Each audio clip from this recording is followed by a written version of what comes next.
any relationship stories as interesting or titillating as everyone else's. Certainly not the private investigators. But I have tried to start my fair share of crushes.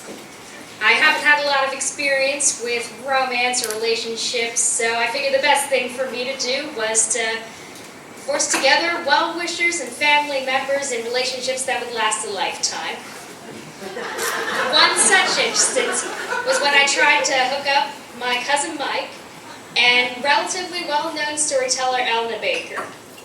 So, I was actually studying Elna Baker's book, The New York Regional Mormon Single Halloween Dance. Tell me if I got that right. At college for a nonfiction class.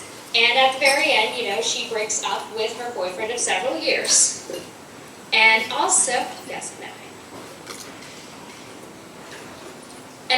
my cousin Mike had broken up with his girlfriend, so they were both available.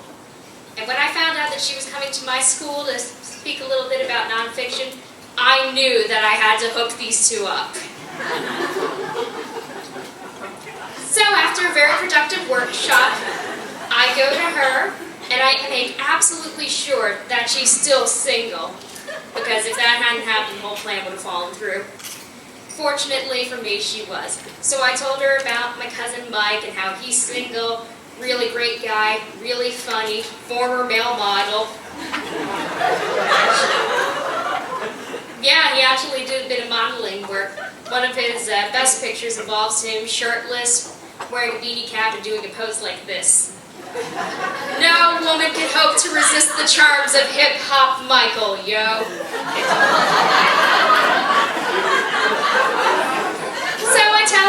So I tell her I'm going to give her Mike's number and I'll give Mike her information. I would have given it to her after the class, but it's improper etiquette to give anyone's information without their consent or knowledge. Also, I didn't know his number. So he came to visit me a few months afterwards, and I start telling him about this amazing girl who published her own book, who sold Lee Middleton dolls at an FAO Schwartz and took turns harming the display baby, who dressed up as a fortune cookie and her costume got so lopsided and squished that everybody thought she looked like a vagina. And I finish and he says, "Hey, I think I've heard of her before." And I'm like, "Really? Did you hear her NPR? Did you see her at the mall? Did you bump into her at a Starbucks in New York? You told me about her before." This was probably true. I'm not shy about sharing my college curriculum.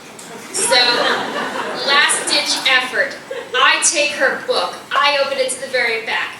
I show him her jacket picture. And I ask him, "What do you think?" He's like, "It doesn't look bad. She looks quirky." And I knew that other than that, there was no connection. I mean, they found each other hot, objectively, but there was no clutching of hearts, no falling over backwards on a chair, no bumping into walls or doors or any of that rom-com nonsense.